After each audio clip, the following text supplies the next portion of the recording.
Duhul Sfânt ne călăuzește. Nu am vorbit cu fratele Ovidiu și de asta nici n-am mai vrut să mai cântăm altă cântare. Dar din ce am să predic și ce m-a pus Domnul pe inimă în dimineața aceasta este această rugăciune pe care a făcut-o Domnul Iisus Hristos. Doamne, voia Ta să se facă. Aș vrea să pornesc dintr-o altă rugăciune care ne-a învățat Domnul Iisus Hristos. Cum să ne rugăm? Și un singur verset.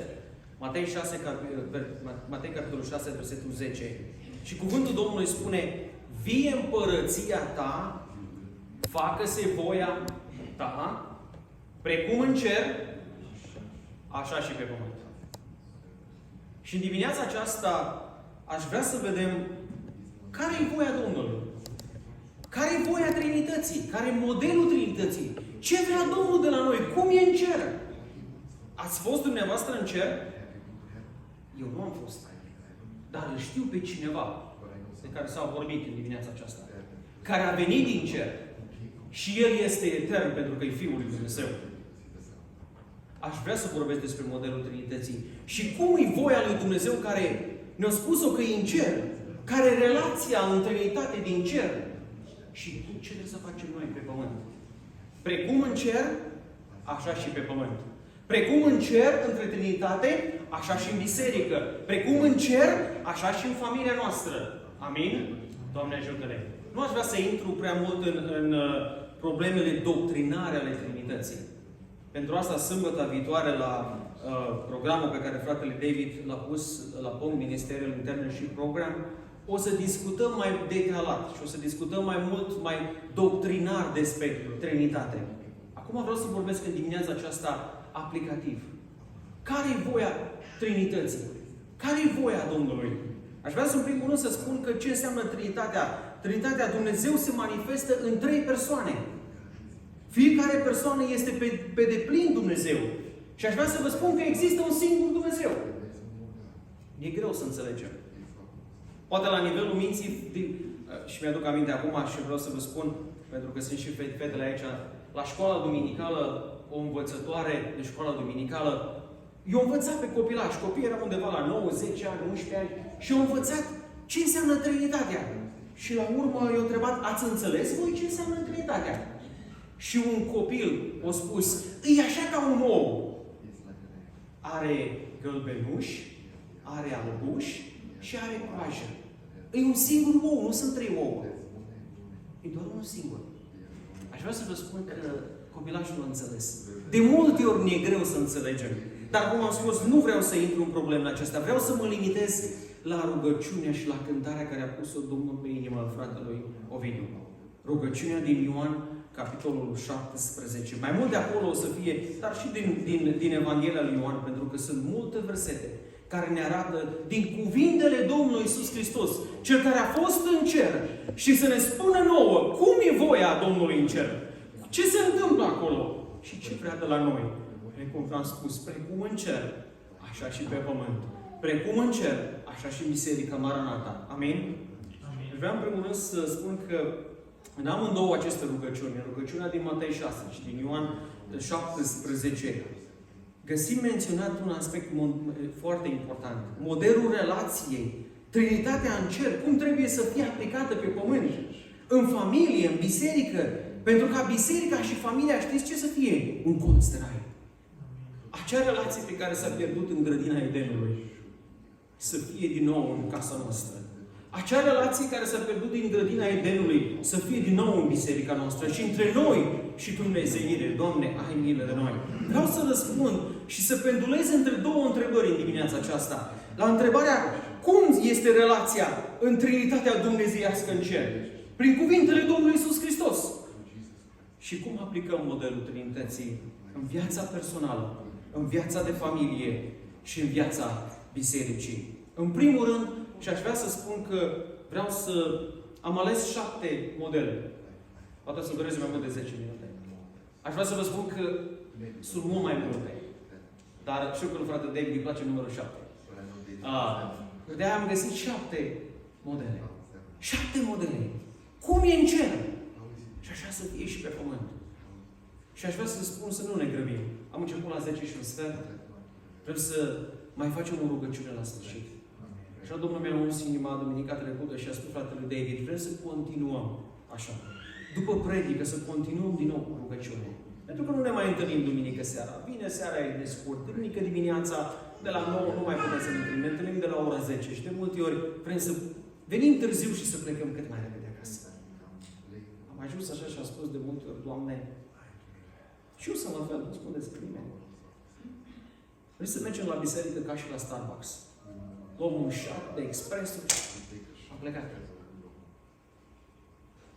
Și stau și m-am uitat și mi-am amintit săptămâna aceasta de înaintașii noștri. Și îi cunoaștem pe cei din Biblie. Înaintașii care au trăit în generațiile trecute în România, în închisurile comuniste, care au avut părtășie cu Dumnezeu. Și am zis, Doamne, cum vom sta alături de ei în cer? Ai milă de noi. Primul model care îl vedem în cer, în Trinitate. Modelul sfințeniei în Trinitate. În Ioan 17:17, ușor de ținut minte, spune, sfințește-i prin adevărul tău. Cuvântul tău este adevărul. Ori al doilea verset, Ioan 17:19, și eu însumi mă sfințesc pentru ei, ca și ei să fie sfințiți prin adevăr. Ioan 17:25, neprihănitule Tată, lumea nu te-a cunoscut, dar eu te-am cunoscut. Aș vrea și am vrut din toate versetele pe care o să le citesc în dimineața aceasta să arătăm și Trinitatea, să arătăm ce se întâmplă în relația din Trinitate din cer și cum trebuie să fim noi pe pământ. Aplicația practică. Doamne, ajută-ne la lucrul acesta. Aș vrea să vă spun că Domnul Iisus Hristos este cuvântul. El este adevărul. Ioan 1 spune că la început era cuvântul și cuvântul era cu Dumnezeu. Doamne, ai milă de noi. Mergem mai departe. A trăit ca om pe pământ. A trăit o viață fără păcat. Chiar dacă a fost ispitit de diavol, așa cum am auzit în dimineața aceasta. A fost ispitit, dar a spus, este scris. Este scris. Pentru noi este scris în cuvânt. De aceea trebuie să ascultăm ce a spus Domnul Iisus Hristos. A trăit o viață desăvârșită în gândire, în vorbire, în faptă. Cum aplicăm lucrul acesta? Cum aplicăm modelul acesta care îl găsim de sfințenie în Trinitate? Pentru că acolo în cer totul strigă Sfânt, Sfânt, Sfânt. Și în Apocalipsa ni se repetă numai de 3 ori. Dar cei 24 de bătrâni, ei totdeauna spun că e Sfânt, e Sfânt, e Sfânt Domnul. Doamne, ai milă de noi. Aș vrea să spun că și noi trebuie să urmăm acest exemplu și să fim sfinți, desăvârșiți, în gândire, în vorbire, în faptă. În Matei 5:48 spune tot Domnul Iisus Hristos, voi fiți dar desăvârșiți după cum și Tatăl vostru cel ceresc este desăvârșit. Sunt cuvintele Domnului Iisus Hristos. Așa cum e Tatăl, așa precum este în cer, în relația dintre Dumnezeu Tatăl, Dumnezeu Domnul Iisus și Dumnezeu Duhul Sfânt. Așa să fie și în biserică, așa să fie și în familie, precum în cer, așa și pe pământ. Aș vrea să spun și Pavel ce a spus în 1 Tesaloniceni, capitolul 4, versetul 3. Căci voia lui Dumnezeu este sfințirea voastră. Voia lui Dumnezeu este sfințirea mea și sfințirea ta. Asta e voia Tatălui. Și Domnul Iisus Hristos întotdeauna o arătat spre voia Tatălui. Doamne, ajută-ne ca să facem voia ta. Și vreau să vă las cu câteva întrebări în dimineața aceasta. Sunt eu neprihănit în gândire? Pentru că diavolul acolo vine la nivelul minții. Dacă a venit la Domnul Iisus Hristos, am auzit dimineața asta. Sunt eu neprihănit în vorbire? Sunt eu neprihănit în faptă? Pentru că ceea ce gândesc, de multe ori aia vorbesc și după aia fac. Și voia Domnului este, precum în cer, așa și pe pământ. În cer este sfințenie. Ne cere Domnul să fim și noi sfinți. Amin. Vreau să merg la un al doilea model. Modelul supunerii. Aș vrea să spun că Domnul Iisus Hristos, El aduce toată slava, toată gloria, toată mulțumirea o aduce. Dacă o să citiți cele 4 evanghelii, și în special în Evanghelia lui Ioan, toată gloria, toată slava și toată mulțumirea o aduce la adresa Tatălui. Glorie Domnului! Glorie Tatălui! În Ioan 17 cu versetul 1, proslăvește pe Fiul tău, ca și Fiul tău să te proslăvească pe tine. În engleză este să glorifice. Să glorify God. În tot ce faci, să-L glorifici pe Dumnezeu. Să-L proslăvești pe Dumnezeu. Doamne, ai milă, asta este un act de supunere. Când reflectorul nu pui pe tine, cine sunt eu, ci pui pe Tatăl. Domnul Iisus Hristos întotdeauna a spus, eu fac ce-ți făcut Tatăl. Ce-mi spune Tatăl. Urmez porunca Tatălui. Întotdeauna El s-a relaționat cu Tatăl. Doamne, ai milă de noi și ajută-ne. Noțiunea de supunere, aș vrea să spun că de subordonare nu are aici o coordonare de inferioritate. Nu arată pe Domnul Iisus că e mai inferior. Nu! Dimpotrivă, întotdeauna spune că Fiul se supune de bunăvoie Tatălui, fără ca Tatăl să-i o ceară. Nu o să găsiți niciunde în Biblie când spune că Tatăl îi cere Fiului să se supună. Nu! Cooperarea dintre cei trei este desăvârșită într-o armonie perfectă. Și în Ioan 8, cu versetul 50, cuvântul Domnului spune că eu nu caut slava mea. Domnul Iisus Hristos spune, eu nu caut slava mea, este unul care o caută și acela este Dumnezeu. Și spune Dumnezeu că nu-și împarte slava cu nimeni. De aceea trebuie întotdeauna să aducem slavă Domnului Dumnezeu. Dumnezeului Tatăl. Totul se subordonează. În cer este o ordine perfectă. Lucifer n-a vrut să se subordoneze. Și de-aia a ajuns. Unde a ajuns? Cum aplicăm acest model al supunerii Domnului Iisus Hristos? Vreau să te spun că trebuie să urmăm exemplul Domnului Iisus Hristos. În Filipeni, capitolul 2, versetul 5 la 11, o citire puțin mai lungă, dar e un cuvânt așa de frumos, spune cuvântul Domnului, să aveți în voi gândirea aceasta care era în Hristos Iisus. Adică același gând pe care l-a avut Iisus Hristos când a fost pe pământ. Și El întotdeauna a arătat spre Dumnezeu Tatăl. El, măcar că avea chipul lui Dumnezeu, totuși n-a crezut ca un lucru de apucat să fie deopotrivă cu Dumnezeu, ci s-a dezbrăcat de sine, cuvântul este aici, însuși. Și a luat un chip de rob, făcându-se asemenea oamenilor. La înfățișare a fost găsit ca om. S-a smerit. S-a făcut ascultător până la moarte și încă moarte de cruce. De aceea și Dumnezeu l-a înălțat nespus de mult și i-a dat numele care este mai presus de orice nume. Pentru ca în numele Domnului Iisus să se plece orice genunchi a celor din ceruri, de pe pământ și de sub pământ și orice limbă să mărturisească spre slava lui Dumnezeu Tatăl că Iisus Hristos este Domnul. Amin. Orice limbă. Și românii, și americanii, și mexicanii, și chinezii, și negrii, și toți, într-o bună zi, ne vom pleca înaintea Tatălui. Și vom aduce glorie lui Dumnezeu. Și ne vom supune Lui. Pentru că în planul Lui de mântuire l-a găsit pe Iisus Hristos să-L trimite pe unicul Lui Fiu să moară pentru păcătos ca mine. Și acolo să știți că nu vom mai vorbi nici engleză și nici românește. Vom vorbi limba îngerilor. Glorie Domnului! Doamne, ajută-ne, Doamne, să înțelegem cuvântul Tău. Cine vorbești Tu în dimineața aceasta din cuvântul Domnului? Și atunci vom ajunge acolo. Aș vrea să vă întreb, mă supun eu în totalitate Domnului? Domnul Iisus Hristos s-a supus până la moarte. Până la moarte, cântarea a fost și imaginea ne arăta pe Domnul Iisus Hristos în grădina Ghețimani. Până la moarte. Când parcă a venit un gând la el să se clatine, dar nu s-a clătinat. Și a spus, Doamne, voia Ta să se facă. Și paharul care trebuie să-l beau, să-l beau. Mă supun eu autorității cuvântului lui Dumnezeu? Mă supun eu autorității bisericii? Cuvântul Domnului ne spune lucrul acesta. Și aș vrea să vă spun că voia Tatălui este precum în cer, așa și pe pământ. Vreau să merg la al treilea model. Modelul dependenței de Tatăl. Pentru că Domnul Iisus Hristos în cuvintele Lui din Ioan și din această rugăciune ne arată un model de dependență de Tatăl, de Dumnezeu Tatăl. Și ne cere și nouă. Aș vrea să încep în primul rând să spun din Ioan, capitolul 5, versetul 30. Domnul Iisus Hristos, în cuvintele Domnului Iisus Hristos spune, eu nu pot face nimic de la mine însumi. Nimic nu pot face. Judec după cum aud. Și judecata mea este dreaptă, pentru că nu caut să fac voia mea, ci voia Tatălui care m-a trimis.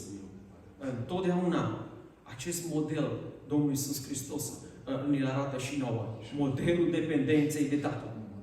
Modelul dependenței de Dumnezeu Tatăl, că El a depins întotdeauna de Dumnezeu Tatăl.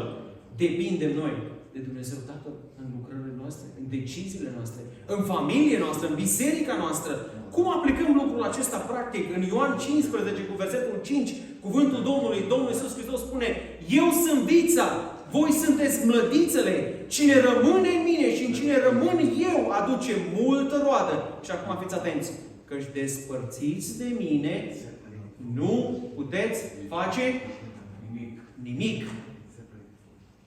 Nimic.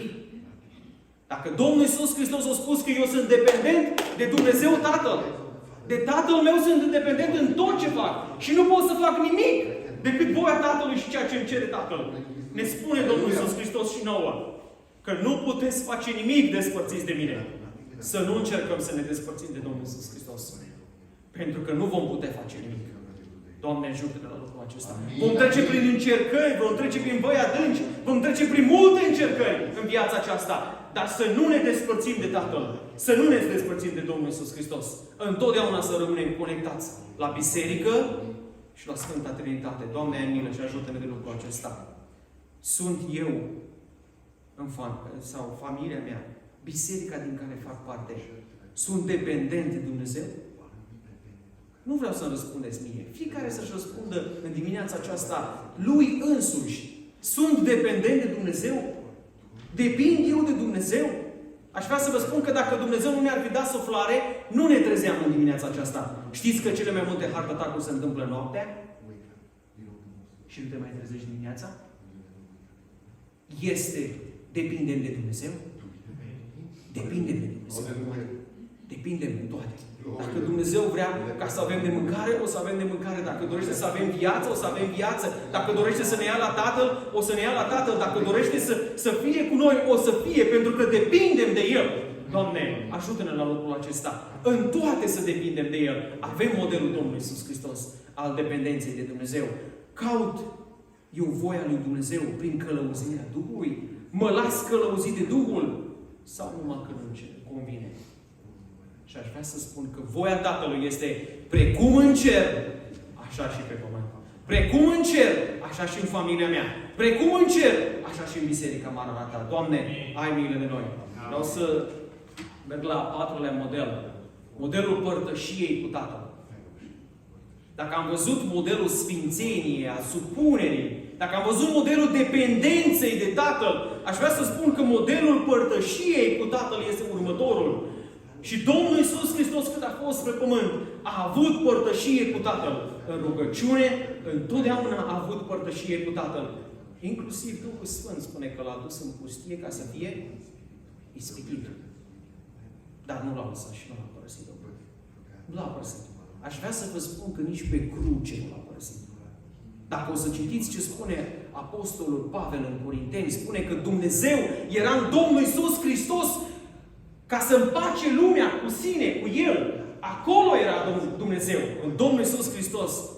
Ioan 14, cu versetul 10, Domnul Iisus Hristos, cuvintele Lui spune: Nu crezi că eu sunt în Tatăl și că Tatăl este în mine?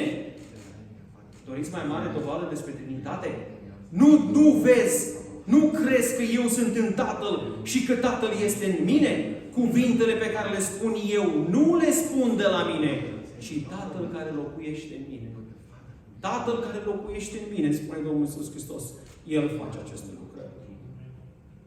Domnul Iisus Hristos avea părtășie cu Tatăl. Și Domnul Iisus Hristos ne spune că nu vă voi lăsa orfani. Vă voi trimite un alt mângâietor care e de aceeași natură cu mine, care e ca mine și va fi cu voi și în voi, în viață. Și Trinitatea prin Duhul Sfânt va fi în inima noastră. Și dacă voi fi la lucru, sau dacă voi fi la spital, sau dacă voi fi la biserică, sau dacă voi fi acasă, sau în parc cu copiii, Trinitatea este cu noi. Dumnezeu Tatăl, Dumnezeu Fiul și Duhul Sfânt este cu noi. Amin? Glorie Tatălui! Aș vrea să spun cum aplicăm lucrul acesta. În 1 Ioan, tot Ioan spune, 1 Ioan, capitolul 1, versetul 3, a doua parte spune: Și părtășia noastră care este cu Tatăl și cu Fiul Său, Iisus Hristos. Acea părtășie să fie. Acea părtășie pe care a avut-o Domnul Iisus Hristos cu Tatăl ne spune: asta este voia mea. Ca să fie și pe pământ între voi în biserică. Aceeași părtășie. Doamne, ajută-ne la lucrul acesta. Vreau să spun că vasul nostru trebuie să fie plin de Tatăl, de Fiul și de Duhul Sfânt. Dacă vasul este plin de altceva, săptămâna aceasta, fratele Ovidiu, nu știu de a pleca, fratele Ovidiu a pus pe data de 25 iulie, a pus o meditație a zilei. Și cel care vorbea acolo la meditația zilei, a spus un lucru care mi-a plăcut atât de mult. Și a spus că se estimează că un om obișnuit rostește cam 9 milioane de cuvinte, zice, pe an. Și am rămas șocat. Acum cred că și noi suntem acolo, pentru aceia oameni. Deci un om obișnuit rostește 9 milioane de cuvinte pe an. Și acum fiți atenți, că aici e problema. Și mai bine de jumătate din aceste cuvinte sunt eu, mie, al meu, pe mine. Aș vrea să vă spun că this is an unholy trinity.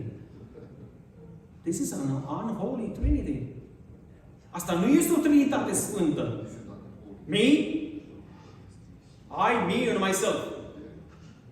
I, me and myself. Predic cel mai bine. I, me and myself. Când cel mai bine. I, me and myself. Să vezi ce biserică avem. La mine, să vezi ce biserică avem la baptiști. Oh, la noi, la Pentecostal, să vii acolo să vezi. Nu. Nu. Domnul Iisus Hristos nu ne-a dat lucrul acesta. Domnul Iisus Hristos nu a arătat spre El niciodată. Întotdeauna a arătat spre Tatăl. Știți de ce? Pentru că era în părtășie cu Tatăl. Era în părtășie cu Tatăl de asta. Și a încercat să ne spun și nouă voia lui Dumnezeu care este în cer. Acea să fie. Acea părtășie care este în cer între Dumnezeu Tatăl, Dumnezeu Domnul Iisus și Duhul Sfânt. Și mă imaginez cum este în cer. Acea părtășie să fie și pe pământ. Da, știu că lumea din jur este iad de multe ori. Stai și te uiți la televiziune de multe ori, a trecut și pandemia aceasta, a început războiul și acum vine criza și toată lumea vorbește despre foamete și parcă vine iadul pe pământ. Dar aș vrea să rog ceva, frații din Biserica Maranata, să nu ne pierdem părtășia cu Domnul. Să nu ne pierdem părtășia cu Domnul. Prin orice încercări vom trece, să nu ne pierdem părtășia cu Domnul. Pentru că atunci vom vedea un colț de rai, chiar dacă în jur va fi iad. Mi-am amintit săptămâna aceasta despre fratele Wurmbrand. Poate ați citit cartea lui și cu Dumnezeu în subterană. Richard Wurmbrand a fost un socotit apostolul Pavel al Europei de Est. Chiar un film a fost făcut de organizația Vocea Martirilor, a fost făcut acum vreo 2-3 ani în urmă și a ieșit aici, a fost chiar pe televiziune în America. Cred că la cinematograf a fost. Despre viața lui Richard Wurmbrand. Și el spune că în închisoarea, în celula în care a stat închis 14 ani. L-a ținut acolo închis și venea și îi spunea că soția ta a plecat cu altul, îl torturau. Comuniștii îl torturau în anii 50. Era o groază. Îl băteau în fiecare zi și după aia îl puneau acolo în acea celulă. Închis ca să nu vorbească cu nimeni. Doar ca să înnebunească, să-și piardă mințile. Și fratele Wurmbrand spunea că așa părtășie avea acolo cu Domnul. Așa părtășie avea acolo cu Trinitatea. Încât în iadul ăla în care trăia era un colț de rai. Era un colț de rai acolo. De ce? Pentru că părtășia Tatălui, a Fiului și a Duhului Sfânt era acolo. În acea celulă mică, unde era foarte îngustă, n-avea loc nici cum, era cu niște pereți de tablă. Aleluia! Acolo era prezența Duhului Sfânt. Acolo era prezența Tatălui. Acolo era prezența Domnului Iisus Hristos. Și de multe ori noi nu vrem să spunem, Doamne, dar cu aer condiționat, mochete, cu toate condițiile posibile. Știți de ce nu simțim pe Domnul? Că nu mai avem părtășie cu El. Nu mai avem părtășie. Exemplu și modelul Domnului Iisus Hristos a spus că eu am părtășie cu Tatăl. Trebuie și voi să aveți părtășie cu Tatăl și cu Fiul și cu Duhul Sfânt. Amin. Vreau să spun în 1 Ioan, capitolul 1, versetul 6 și 7, spune: dacă zicem că avem părtășie cu El și umblăm în întuneric, mințim și nu trăim. Dar dacă umblăm în lumină, după cum El însuși este lumină, avem părtășie unii cu alții. Atunci vom avea părtășie unii cu alții. Dacă vom trăi în lumină, că eu nu pot să am părtășie cu unul care merge, dacă eu merg pe un freeway, pe o stradă și el merge pe o altă stradă. Noi nu ne întâlnim? Dacă unul merge spre iad și eu merg înspre rai, noi nu putem să avem părtășie. Pot să stau de vorbă cu el. pot să-i vorbesc despre Domnul Iisus Hristos, dar acea părtășie, acea relație sfântă, noi nu putem, pentru că între întuneric și lumină nu există părtășie. Aș vrea să spun și să întreb, cine este petrolul vieții mele? Euul meu? I, me, in myself? Sau Trinitatea? Trăiesc în lumină? Vreau să ne răspundem fiecare. Am părtășie cu Tatăl și cu Biserica? Am părtășie cu Trinitatea și cu Biserica? Aș vrea să spun că de multe ori am simțit părtășie în locul acesta. De multe ori am simțit părtășie în locul acesta. Chiar puțin, la cântare, la rugăciune. De multe ori am simțit părtășie în locul acesta. Și Domnul ne-a cercetat de multe ori. Și poate ai venit amărât și supărat la biserică. Dar Domnul ne-a cercetat printr-un cuvânt, printr-o lucrare profetică, printr-o cântare, poate printr-un cuvânt care l-a rostit cineva. Și eu plecat acasă, plin de Domnul. De ce? Pentru că am prins din nou legătura, părtășia cu Tatăl și ne-am încărcat din nou bateriile și am mai mers o săptămână. Doamne, ai milă de noi. Și voia Ta să se facă, Doamne, precum în cer, așa și pe pământ. Vreau să merg la 5-lea model al Trinității. Modelul unității. Modelul unității în Trinitate. Pentru că nu este numai părtășie. Nu este numai sfințire în Trinitate.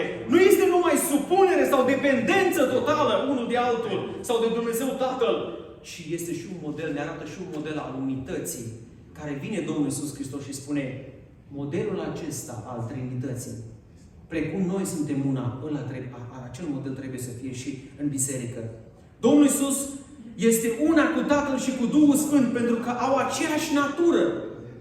Toți trei au aceeași natură. Au aceeași esență. În Ioan 17, cu versetul 21, în rugăciunea Domnului Iisus Hristos spune: mă rog ca tot să fie una. Una. Nu două biserici într-o clădire. Nu trei biserici într-o clădire. Una. E rugăciunea Domnului Iisus Hristos. Mă rog ca tot să fie una. Cum Tu, Tată, ești cu mine, Dumnezeu Tatăl, ești cu mine, și eu în Tine, ca și eu să fiu, și ei să fie una în noi, pentru ca lumea să creadă că Tu m-ai trimis. O, Doamne, ce cuvânt frumos! Ioan 17, versetul 11.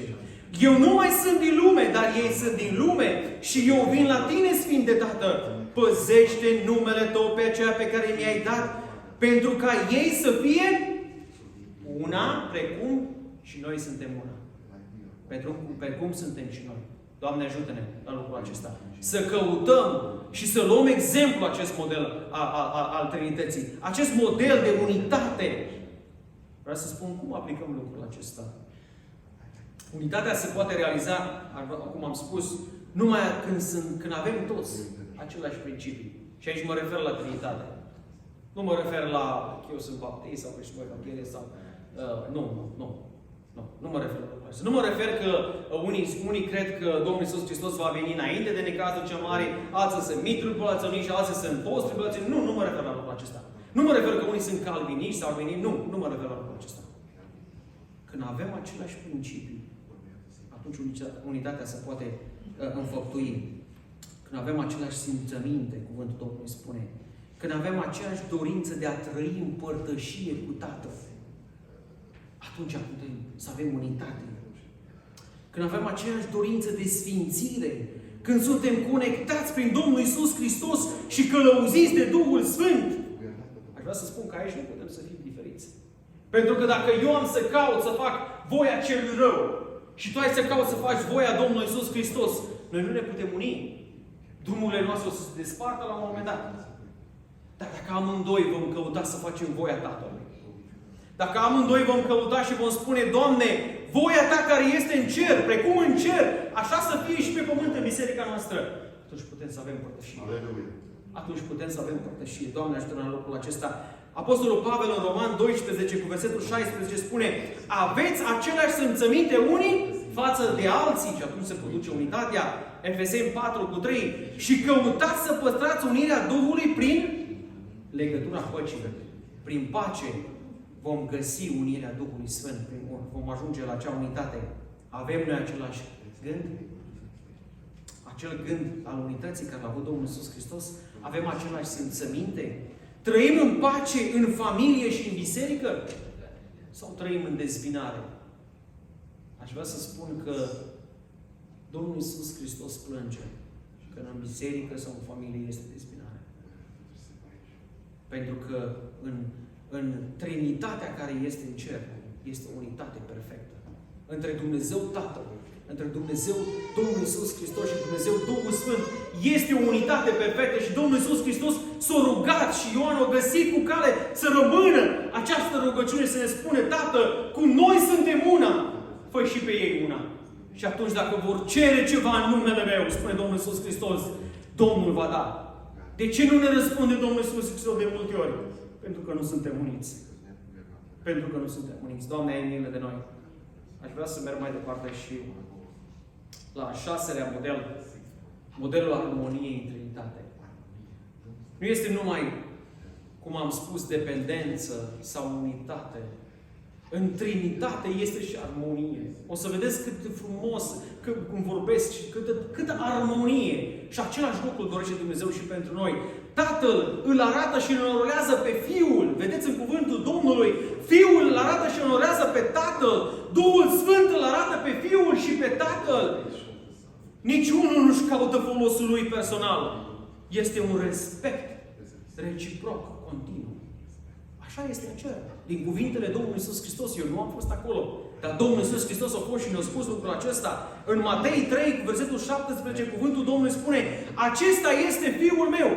Știți episodul, da? Când Domnul Iisus Hristos a venit la Ioan și Ioan l-a botezat în apă și după aia Dumnezeu Tatăl l-a botezat cu Duhul Sfânt. Și Dumnezeu spune din ceruri și au auzit cei de acolo când a spus Dumnezeu: Acesta este Fiul meu prea iubit, în care îmi găsesc toată plăcerea. De El să ascultați. Vedeți câtă armonie. Vedeți câtă armonie. Ioan 16, versetul 14 și 15 spune cuvântul Domnului: El mă va proslăvi, spune Domnul Iisus Hristos, pentru că va lua din ce este al meu. Aici când vorbește despre El, nu vorbește despre Dumnezeu Tatăl, vorbește despre Duhul Sfânt. Când va veni Duhul Sfânt pe pământ și va veni Mântuitorul și va veni la voi și va fi cu voi și în voi, în veac, spune că El mă va proslăvi, adică Duhul Sfânt, pentru că va lua din ce este al meu, adică al Domnului Iisus Hristos, și vă va descoperi tot ce are Tatăl meu. Vedeți Trinitatea aici? Vedeți Trinitatea? Duhul Sfânt, Domnul Iisus Hristos vorbește și spune despre Tatăl. Tot ce are Tatăl meu, de aceea am zis că va lua din ce este al meu și vă va descoperi. Și ne-a descoperit, slavă Domnului. Ne-a descoperit. Cum aplicăm aceasta?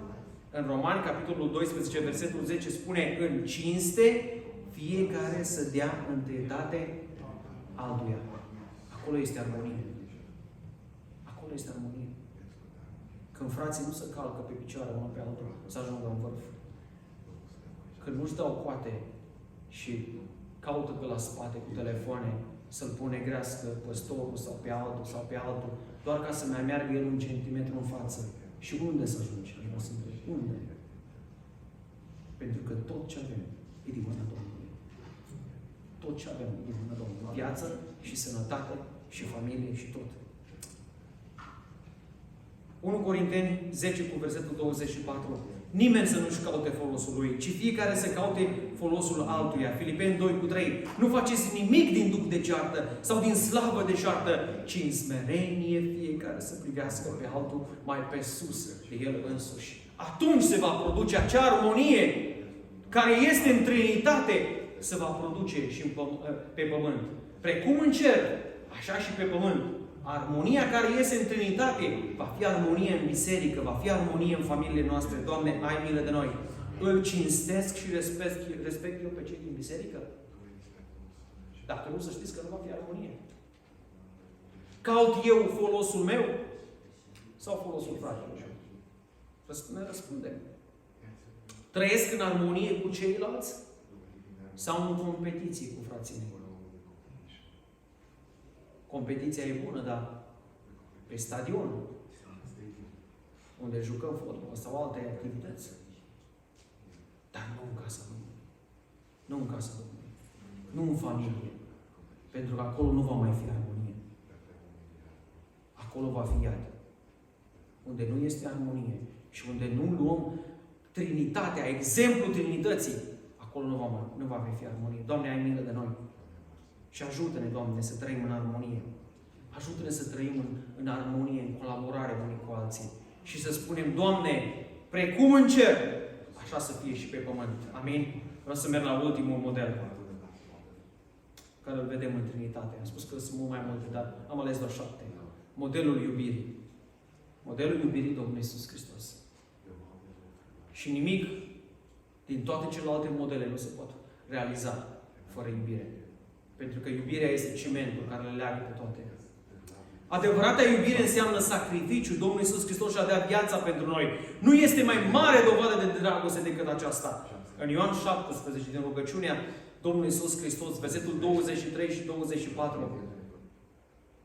Parcă până săptămâna aceasta, am citit de multe ori versetul acesta. Dar nu m-a străpuns așa de mult. Nu l-am înțeles așa de mult. Și să vă spun. Cuvântul Domnului spune în Ioan 17, eu în ei și tu în mine, spune Domnul Iisus Hristos. Este rugăciunea Lui. Pentru ca ei să fie în chip de săvârșit una. Am spus despre unitate. Ca să cunoască lumea că tu m-ai trimis și că i-ai iubit. Și citiți asta acolo. Cum m-ai iubit? Pe mine. Adică pe mine, Simeonul Tara, undeva din România, din Europa de Est. O țară mică și nesemnată. Dumnezeu să mă iubească pe mine, la fel cum mi-a iubit pe Fiul Lui, și să spui în dreptul dumneavoastră, fiecare. În dreptul fiecăruia. Dumnezeu să te iubească pe tine și să mă iubească pe mine, la fel cum l-a iubit pe Domnul Iisus Hristos, propriul Lui Fiu. Sunt cuvintele Domnului Iisus Hristos. Tu m-ai trimis și că i-ai iubit cum ai iubit pe mine. Tată, vreau ca acolo unde sunt eu să fie împreună cu mine și aceea pe care mi-ai dat tu. Ca să vadă slava mea, slava pe care mi-ai dat-o tu, pentru că tu m-ai iubit înainte de întemerea lumii. Am auzit o mărturie a unui frate misionar care au avut 2 copii, 2 fetițe care erau ale lui personale și au înfiat câțiva copii după aia. Și au asistat la o discuție, probabil fetițele așa cum e Emily, au asistat la o discuție undeva din spatele unei cărdele ascuns între cele 2 fetițe. Și fetițele spuneau, tata mă iubește pe mine mai mult. Cea care era fata naturală. Cea care era fata adoptivă spunea, nu, pe mine mă iubește mai mult și pe mine mă iubește. Și fiecare încercau să aducă argumente pro și contra. De ce mă iubește pe mine tatăl mai mult? Și atunci fata care a fost adoptată a spus, auzi, eu îți spun că tata mă iubește mai mult pe mine. Și știi de ce? Tu poate te-o vrut, nu te-o vrut, nu știu. Dar pe mine m-a ales. Aleluia. Pe mine m-a ales. Poate pe tatăl l-a durut când a auzit discuția asta în inimă. Zic, cum discută fetele. Aș vrea să spun că eu și cu tine suntem aleși. Noi suntem aleși. Și Domnul Iisus, Dumnezeu spune, a spus, Tată, iubește-i cum i-a iubit pe mine. Așa să iubești Tatăl. Pentru că ăștia sunt copiii tăi adoptivi. Dar sunt aleși. Doamne, ai grijă de noi. Ajută-ne la lucrul acesta. Ajută-ne să înțelegem dragostea Ta. Ioan 17, cu versetul 26, cum aplicăm lucrul acesta, spune Domnul Iisus Hristos, tot în rugăciunea aceasta din Ghețimani, eu le-am făcut cunoscut numele Tău și îl voi mai face cunoscut, pentru că dragostea cu care m-ai iubit Tu să fie în ei și eu să fiu cu ei. Amin? Dragostea lui Dumnezeu să fie în noi. Și Domnul Iisus Hristos să fie cu noi în fiecare zi. Doamne, ai milă de noi. Aș vrea să spun că în Ioan 4, cu versetul 10 și 11, și dragostea stă nu în faptul că noi am iubit pe Dumnezeu, ci în faptul că El ne-a iubit pe noi și L-a trimis pe Fiul Său ca jertfă de ispășire pentru păcatele noastre. Prea iubiților, dacă astfel ne-a iubit Dumnezeu pe noi, trebuie să ne iubim și noi unii pe alții. Trebuie să ne iubim, spune aici Ioan, în 1 Ioan. Trebuie să iubim și noi. Este o poruncă dacă o să vedeți în uniunea acolo. Este o poruncă, că altfel nu vom putea să spunem, ci spunem în fiecare duminică rostim rugăciunea Tatăl nostru. Parcă mai mult decât în orice altă adunare. În adunarea din Maranata din Dallas, în fiecare duminică rostim rugăciunea Tatăl nostru. Și vineri seara când venim aici și ne întâlnim. Și spunem, precum în cer, voia ta, precum în cer, așa și pe pământ. Și de multe ori ne-am obișnuit cu lucrul acesta. Ne-am obișnuit. Doamne, ai milă de noi. Doamne, ai milă de noi ca să urmăm aceste modele ale Tale. Modelul sfințeniei în Trinitate. Să urmăm modelul supunerii. Să urmăm modelul dependenței de Tatăl. Să urmăm modelul părtășiei cu Tatăl. Să urmăm modelul unității în Trinitate. Să urmăm modelul armoniei care iese în Trinitate. Să urmăm modelul iubirii care iese în Trinitate. Și precum în cer, așa să fie și pe pământ. Aș vrea să ne ridicăm în picioare și săptămâna aceasta Domnul mi-a pus pe inimă o cântare și spuneam soției aseară și spune că de săptămâna trecută Domnul mi-a pus și cu ei cântarea aceasta pe inimă. Haideți să cântăm cu toții împreună, după care